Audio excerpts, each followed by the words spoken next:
আমার এই ইউটিউবের যারা সদস্য তাদের প্রতি ধন্যবাদ জানিয়ে দু একটা কথা বলবো।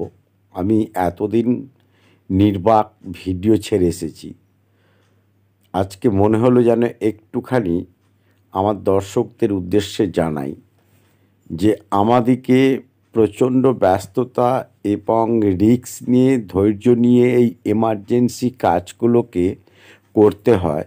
যেখানে বিদ্যুৎ তৈরি হচ্ছে সেখান থেকে আপনার বাড়িতে আমরা যে ইলেকট্রিক লাইনটা পৌঁছে দিচ্ছি, যেখানে আপনি আরামদায়কভাবে এসি চালাচ্ছেন, পাখা চালাচ্ছেন, অন্যান্য হোম অ্যাপ্লায়েন্সেস যেমন কাপড় কাচার মেশিন চালাচ্ছেন, ফ্রিজ চালাচ্ছেন, টিভি চালাচ্ছেন, তার পিছনে আমরা যারা কন্ট্রাক্টররা এই লেবার নিয়ে কত রিস্কে কাজ করি, মানে সেটার দিকে কেউ হিসেবে আমরা রাখি না। এমনকি যদি আমাদের একটু কোনো কারণে বিলম্ব হয় বা কোথাও একটু বিপর্যয় হয়, এত আপনাদের কাছ থেকে আমাদেরকে কষ্ট পেতে হয়।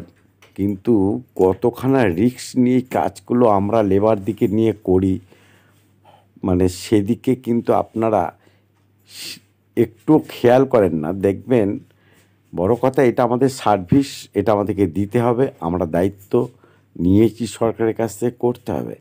কিন্তু এই কাজগুলো যে বড় কঠিন জায়গা এবং এমার্জেন্সি, অলওয়েজ আমাদেরকে রেডি থাকতে হয়, মিলিটারি মতো সতর্কে থাকতে হয়, যাতে আপনাদের পরিষেবার কোনো ত্রুটি না হয়। চেষ্টা করি আমরা। আমি দু একটা দেখাচ্ছি ইরেকশন, মানে খুঁটি পুঁতে পুঁতে আপনার বাড়িতে লাইনটা আনছি। তার মধ্যে একটা দুটো ভিডিও আমি দেখিয়ে দিচ্ছি, আপনারা দেখুন ছোট্ট করে আজকে খুঁটি পোঁতার ভিডিওটা, মানে কতটা কষ্ট করে করতে হয় কাজগুলো।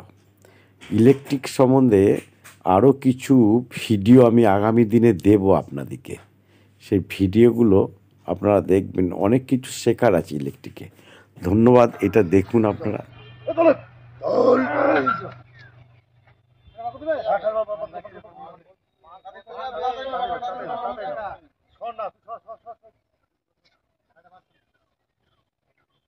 আপনার বাড়িতে একটা ফিউজ কীভাবে লাগাবেন, একটা ইলেকট্রিক মিস্ত্রি না এনেও কাজটা করতে পারবে, সেটাও দেখাবো আপনাদের।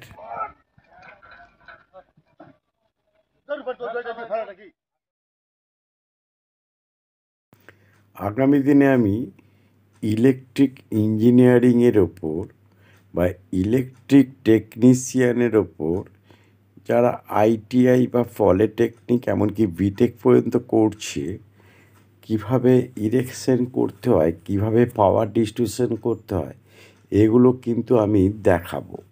এবং এর সাথে খুঁটিনাটি থিওরি যেগুলো আছে সেগুলো আমি দেখাবার চেষ্টা করব।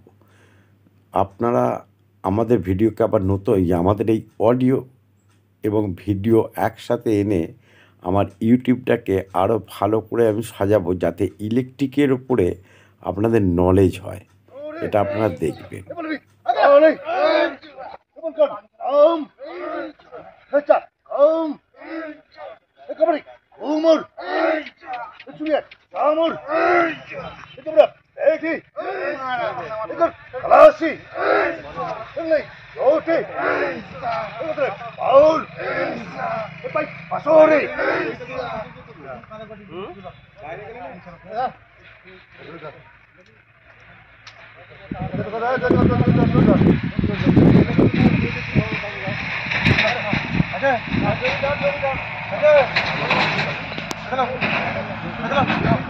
भैया